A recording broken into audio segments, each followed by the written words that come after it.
नमस्ते दोस्तों। आज हम लोग इकोनॉमिक्स का पार्ट 5 क्वेश्चन को देखेंगे। इस चैनल से पहली बार जुड़े हैं तो चैनल को सब्सक्राइब कर दोस्तों में शेयर करेंगे। आज का सर क्वेश्चन नंबर 27 देखिएगा। द्रव की पूर्ति यथावत रहने पर यदि द्रव की मांग में वृद्धि होती है तो क्या होगा? इसमें सर ब्याज की दर में वृद्धि हो जाएगी। ऑप्शन नंबर 2, द्रव की पूर्ति यथावत रहने पर यदि द्रव की मांग में वृद्धि होगा तो क्या हो गया? ब्याज की दर भी वृद्धि हो जाएगी। क्वेश्चन नंबर 28 देखिएगा। निम्नलिखित में से देखिएगा कौन से पूर्व भूतकालिक देखिएगा भुगतान उपकरण नहीं है। अब देखिएगा सर, दिल्ली मेट्रो का रेलगार्ड ये है, देखिएगा इलेक्ट्रॉनिक बटुआ ये भी है, राष्ट्रीयकृत बैंक का खास यानी कि साख पत्र जो होता है साख पत्र ये इसमें शामिल नहीं है। अब देखिएगा एयरटेल मुद्रा ये भी है, यानी ऑप्शन नंबर सी नहीं है। क्वेश्चन नंबर 29 देखिएगा। भारत में रुपया चालू खाते पर पूर्ण रूप से परिवर्तनीयता कब से लागू किया गया है? तो ये वर्ष 1994 से लागू किया गया है। क्वेश्चन नंबर 30 देखिएगा। मिबोर क्या है सर? तो मिबोर देखिएगा भारतीय कॉल मनी मार्केटिंग केंद्र है तो नहीं। देखिएगा जापानी कॉल मनी मार्केट का केंद्र है ये भी नहीं है। ऑस्ट्रेलियाई कॉल मनी मार्केट का केंद्र है तो ये भी नहीं है, यानी उपरोक्त में से कोई नहीं है। क्वेश्चन नंबर 31 देखिएगा। निम्नलिखित में से कौन मुद्रास्फीति से सर्वाधिक लाभ पाता है? तो देखिए ऋणी जो होता है सर मुद्रास्फीति में सर्वाधिक लाभ पाता है। क्वेश्चन नंबर 32 देखिएगा। निम्नलिखित में से किस निकाय में फॉरवर्ड मार्केट कमीशन का विलय किया गया है? तो ये हो जाएगा सेबी, ऑप्शन नंबर बी। तो ये क्वेश्चन नंबर 33 क्या कहता है कि निम्नलिखित में से देखिएगा कौन सी साख निर्धारण एजेंसी नहीं है? तो देखिएगा सर क्रिसिल ये है, देखिएगा ICRA ये भी है और केयर ये भी है, यानी कौन सा नहीं है? तो IFCI ये जो है साख निर्धारित एजेंसी नहीं है। क्वेश्चन नंबर 34 देखिएगा। निजी निवेश देखिए को कहा जाता है, क्या कहा जाता है सर? तो इसको क्या कहा जाता है? प्रेरित निवेश भी कहा जाता है। क्वेश्चन नंबर 35 देखिएगा। प्रतिभूति बाजारों के संदर्भ में ग्रीन शू ऑप्शन से क्या तात्पर्य है? इससे क्या तात्पर्य है सर?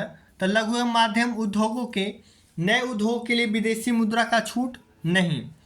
सिस्टम कंपनियों देखिएगा सिस्टर क्या है? सिस्टर कंपनियों में अंतराल मूल्य के निर्धारण हेतु निर्यात उत्पादों के कारक मूल्य का उपयोग करना ये भी नहीं है। देखिएगा दिवालियेपन के लिए दाखिल कंपनी द्वारा जारी क्रेडिट हेतु अनुमानित छूट है तो ये भी नहीं है इससे संबंधित। पहली बार सूचीबद्ध कंपनियों के लिए ओवर देखिएगा अलॉटमेंट प्रावधान ये इससे संबंधित है। प्रतिभूति बाजारों के संदर्भ में ग्रीन शू ऑप्शन ये क्या हो जाएगा? ग्रीन शू ऑप्शन से यही तात्पर्य है कि पहली बार सूचीबद्ध कंपनी के लिए ओवर अलॉटमेंट का प्रावधान है। क्वेश्चन नंबर 36 देखिएगा। भारतीय डिपॉजिटरी रसीद जो होता है IDR ये क्या है सर? तो यह एक विदेशी कंपनी भारतीय डिपॉजिटरी रसीद जारी कर भारतीय प्रतिभूति बाजार में फंड उगाने के लिए प्रवेश कर सकता है, यानी प्रवेश कर सकता है इसमें, option number B. Question number 37 देखिएगा। निफ्टी से क्या संबंधित है? निफ्टी तो इससे सर नेशनल स्टॉक एक्सचेंज एक सूचकांक है। क्वेश्चन नंबर 38 किसी कंपनी के देखिएगा डिबेंचर कंपनी के देखिएगा डिबेंचर धारक, इसमें क्या होता है सर? डिबेंचर धारक उस कंपनी के होते हैं जो लेनदार होते हैं, जो लेते हैं लेनदार होते हैं वो कंपनी के डिबेंचर धारक होते हैं। क्वेश्चन नंबर 39 देखिएगा। भारतीय जीवन बीमा निगम का स्थापना कब हुआ था? तो ये सर 1900 1956 में हुआ था भारतीय जीवन बीमा का स्थापना। अब देखिएगा राजकोषीय नीति एवं कर संरचना से क्या संबंधित है सर। इसका पहला क्वेश्चन दिया हुआ है कि भारत में कागजी मुद्रा सर्वप्रथम कब प्रारंभ किया गया था, तो ये हो जाएगा 1862 में प्रारंभ किया गया था। क्वेश्चन नंबर देखिएगा 2, राजकोषीय घाटा से तात्पर्य क्या है, तो इसमें देखिएगा सर बजटीय घाटा का योग और सरकार का बाजार ऋण तथा दायित्व जो होता है ये राजकोषीय घाटा का तात्पर्य होता है। क्वेश्चन नंबर 3 देखिएगा भारत सरकार के बजट के कुल घाटे में किस घाटे का सबसे अधिक योगदान होता है, तो इसमें राजकोषीय घाटा जो होता है सर इसमें सबसे अधिक योगदान होता है। क्वेश्चन नंबर 4 देखिएगा राजस्व घाटे में देखिएगा में से पूंजी परिसंपत्तियों के सृजन हेतु अनुदान को घटाने पर हम क्या पाते हैं, तो इसमें क्या होता है सर प्रभावी राजस्व का घाटा होता है। क्वेश्चन नंबर 5 देखिएगा बजट के हिसाब किताब की जांच भारतीय संसद किसके द्वारा करती है, तो ये किसके द्वारा करती है सर सार्वजनिक लेखा समिति के द्वारा। क्वेश्चन नंबर 6 देखिएगा संघीय सरकार के बजटों में राजकोषीय घाटे के बड़े भाग की पूर्ति की जाती है, तो ये घरेलू उधारों से किया जाता है। क्वेश्चन नंबर 7 देखिएगा संसद में देखिएगा बजट संबंधी प्रक्रिया के विषय में मांग की राशि को घटाकर 1 रुपया करना है को कहा जाता है, यानी क्या कहा जाता है, तो इसे जो नीति कटौती प्रस्ताव कहा जाता है। क्वेश्चन नंबर 8 देखिएगा भारत में घाटे की वित्त व्यवस्था किसके लिए संसाधनों को बढ़ाने के लिए उपयोग की जाती है, तो ये आर्थिक विकास के लिए किया जाता है। क्वेश्चन नंबर 9 देखिएगा निम्नलिखित में से कौन एक देखिएगा सार्वजनिक आगम का स्रोत नहीं है। अब देखिएगा इसका आयकर एक स्रोत है सर, सार्वजनिक ऋण भी स्रोत है। देखिएगा वैट यानी मूल्य वर्धित कर ये भी है, लेकिन अर्थ सहायकी यानी परिदान जिसे कहते हैं यह इसका स्रोत नहीं है। क्वेश्चन नंबर 10 देखिएगा निष्पादन बजट की अवधारणा किस देश से ली गई है, तो निष्पादन बजट जो हो जाएगा सर ये होगा संयुक्त राज्य अमेरिका से लिया गया है। क्वेश्चन नंबर 11 देखिएगा भारत में बजट घाटे को पूरा करने की तदर्थ देखिएगा ट्रेजरी बिल, कौन सा बिल, ट्रेजरी बिल प्रणाली को समाप्त कर दिया था। कब कर दिया गया था सर, तो ये किया गया था 31 मार्च 1997 को। क्वेश्चन नंबर 12 भारत में प्रत्यक्ष कर कोड देखिएगा DTC निम्नलिखित में से किससे संबंधित है, तो ये आयकर से संबंधित है। क्वेश्चन नंबर 13 देखिएगा राजकोषीय उत्तरदायित्व एवं बजट प्रबंधक अधिनियम भारत वर्ष में देखिएगा कब पारित किया गया था, तो ये 2003 में पारित किया गया था। क्वेश्चन नंबर देखिएगा क्वेश्चन नंबर 14, क्वेश्चन नंबर 14 क्या कहता है सर कि भारत में पहली बार व्यय कर लगाने का सुझाव किसने दिया था, तो ये दिए थे कॉल डॉर ने दिए थे। क्वेश्चन नंबर 15 देखिएगा निम्नलिखित में से कौन से पूंजीगत लेखा की रचना करते हैं, तो विदेश ऋण करता है सर। देखिएगा निजी प्रेषित धन ये नहीं करता है, प्रत्यक्ष विदेशी निवेश ये भी करता है और पोर्टफोलियो निवेश ये भी करता है, यानी 1 2 4 ऑप्शन नंबर कहाँ हो जाएगा बी।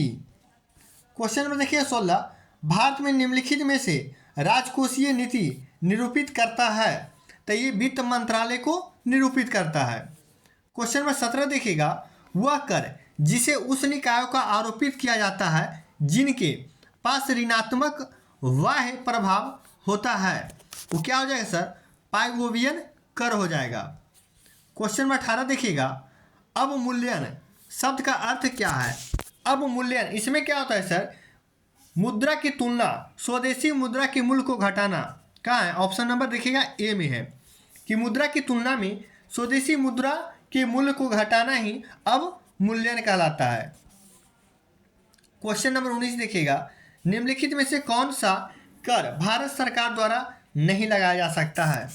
तो देखिएगा सर, सेवा कर लगाया जा सकता है, सीमा कर भी लगाया जा सकता है, शिक्षा कर भी लगाया जा सकता है, लेकिन मार्ग कर भारत सरकार द्वारा नहीं लगाया जा सकता है। क्वेश्चन नंबर 20 देखिएगा, निम्नलिखित में से देखिएगा किस अर्थशास्त्री ने 1929-30 की महान मंदी को सुधारने के लिए राजकोषीय नीति के उपाय का उपयोग किया था। तो ये हो जाएंगे sir professor Kings. Question number 21 देखिएगा, कर संरचना संबंधी सुधारों के लिए गठित की गई समिति कौन सी थी? तो ये था चेलैया समिति। क्वेश्चन नंबर 22 देखिएगा, भारत में निम्नलिखित में से कौन सा कर आगम का सबसे बड़ा स्रोत है? तो वस्तु एवं सेवा कर जो है सर, ये आगम का सबसे बड़ा स्रोत है। क्वेश्चन नंबर 23 देखिएगा, भारत में निम्न में से प्रत्यक्ष कर कौन सा नहीं है? तो देखिएगा, आयकर जो है प्रत्यक्ष कर है, संपदा शुल्क भी है, संपत्ति कर भी है, लेकिन बिक्री कर जो है ये प्रत्यक्ष कर नहीं है। क्वेश्चन नंबर 24 देखिएगा, निम्नलिखित कथनों का देखिएगा भारत में आयकर संबंध कौन सा कथन सत्य है यानी सही है? देखिएगा, यह एक प्रगतिशील कर है, तो हाँ आयकर एक प्रगतिशील है। यह एक प्रत्यक्ष कर है, तो हाँ आयकर एक प्रत्यक्ष कर है। देखिएगा, यह राजस्व सरकारों द्वारा एकत्र किया जाता है, राज्य सरकार द्वारा तो नहीं, यह राज्य सरकार द्वारा नहीं किया जाता है। यह एक अनुपातिक कर है, तो ये भी गलत है, यानी सिर्फ 1 और 2 सही है।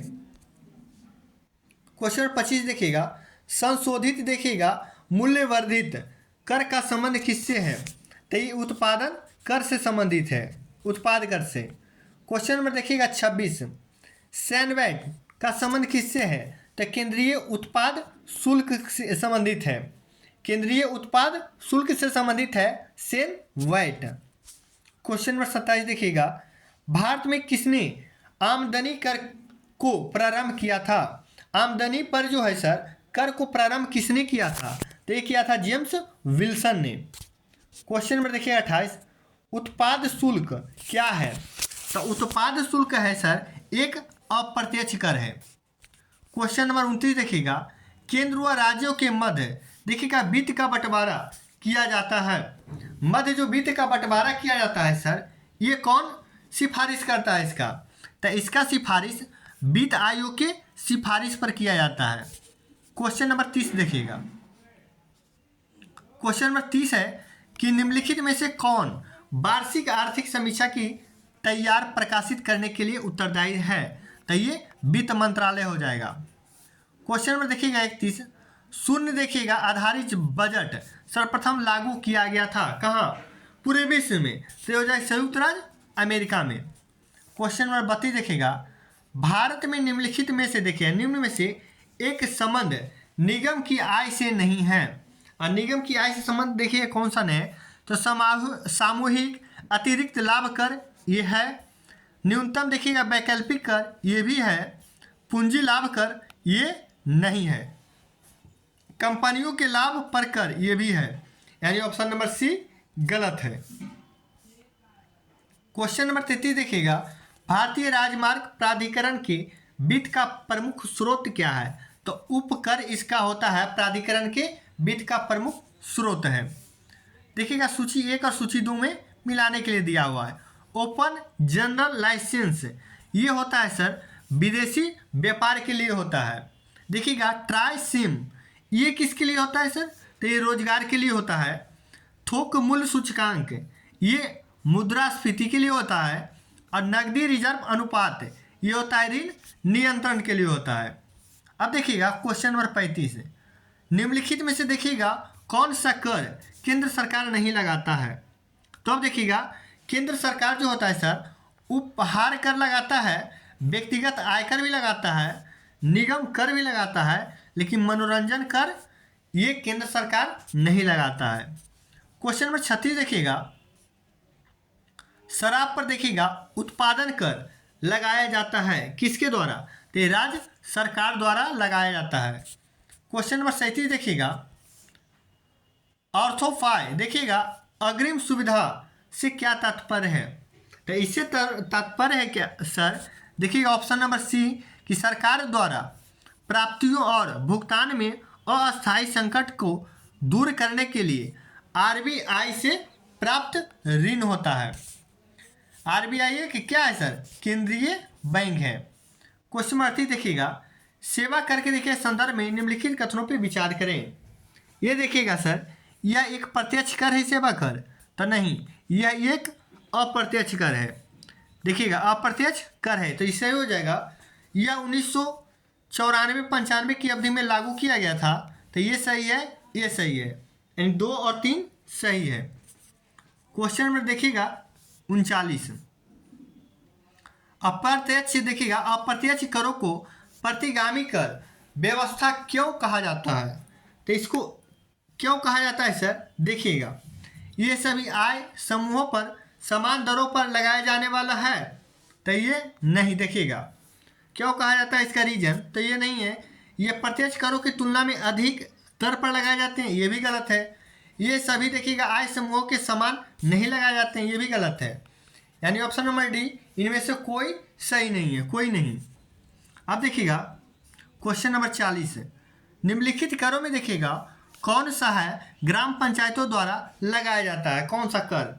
तो ये स्थानीय मेलों पर जो कर लगाया जा सकता है, स्थानीय मेलों पर जो कर लगाया जा सकता है, यानी कोई भी मूर्ति उठ रहा है या स्पेशल कहीं मेला लगता है, स्थानीय मेला, वहाँ पे सर पंचायतों द्वारा कर लगाया जा सकता है और लगाया जाता भी है। अब देखिएगा क्वेश्चन नंबर 41, सूची 1 और सूची 2 मिलाने के लिए दिया हुआ है। अब देखिएगा सर, सूची ए में क्या है? पहले है राष्ट्रीय कृषि नीति। ये कब आया था सर?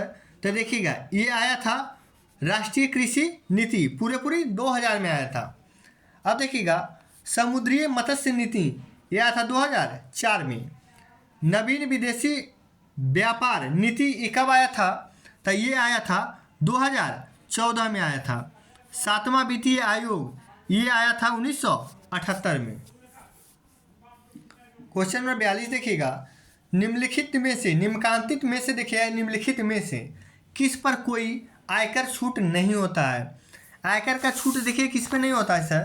तो किसान विकास पत्र पर, हाँ सर, किसान विकास पत्र पर होता है, जो कोई आयकर छूट नहीं होता है।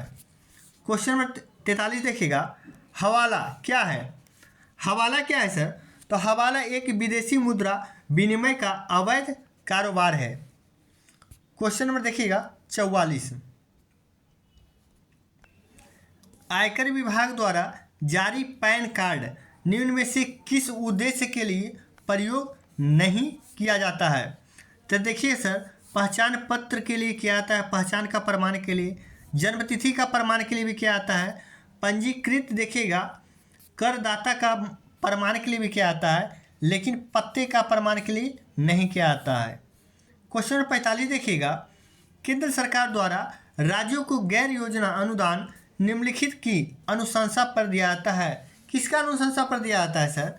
तो ये वित्त आयोग की अनुशंसा पे दिया जाता है। क्वेश्चन नंबर 46 देखिएगा, केलकर टास्क फोर्स की सिफारिशों का संबंध किससे है? केलकर टास्क का, तो इसका संबंध कर से है सर।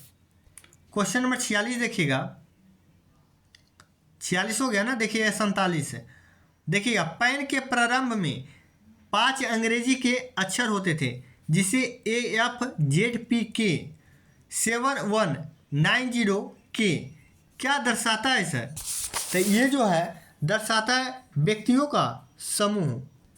क्वेश्चन 48 देखिएगा, GST परिषद के संदर्भ में देखिएगा निम्नलिखित में से कौन सा कथन सही है? अब देखिएगा, GST परिषद के पदेन अध्यक्ष भारत के प्रधानमंत्री होते हैं? तो नहीं। अब देखिएगा, GST परिषद के लिए गणपूर्ति कोरम कुल सदस्यों का 50% होना चाहिए? तो हाँ, ये कथन सही है। अब देखिए क्वेश्चन नंबर 49, निम्नलिखित में से देखिएगा कौन सा कर GST द्वारा समाप्त कर दिया गया है? तो ये देखिएगा सर, सेवा का कर जो है GST द्वारा समाप्त कर दिया गया है।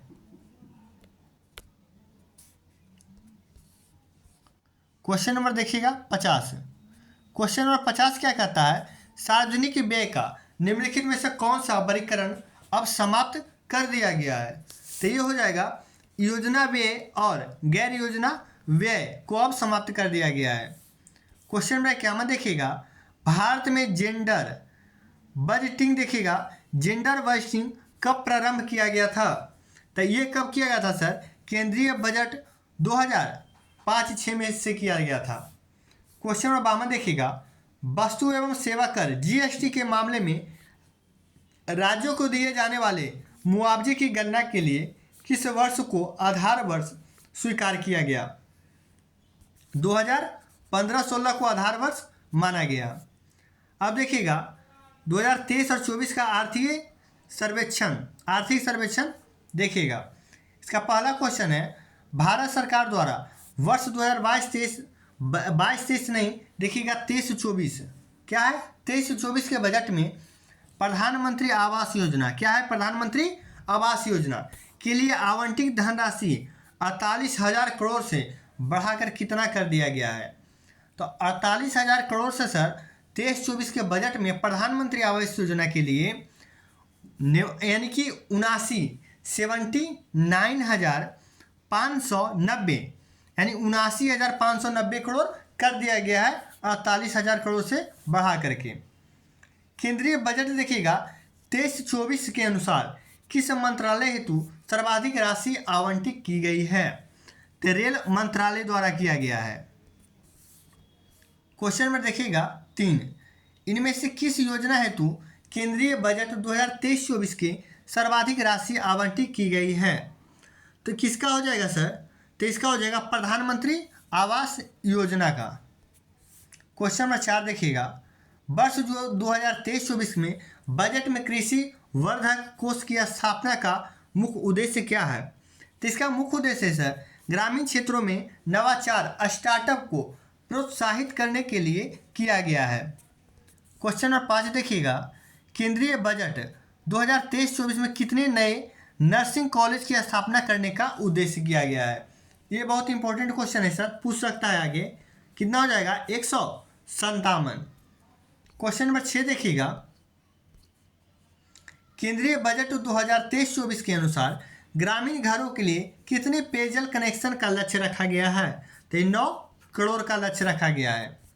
क्वेश्चन नंबर 7 देखिएगा, केंद्रीय बजट 2023-24 में 5G सेवाधारित एप्लीकेशन के विकास के लिए कितनी प्रयोगशालाओं का स्थापना का लक्ष्य रखा गया है?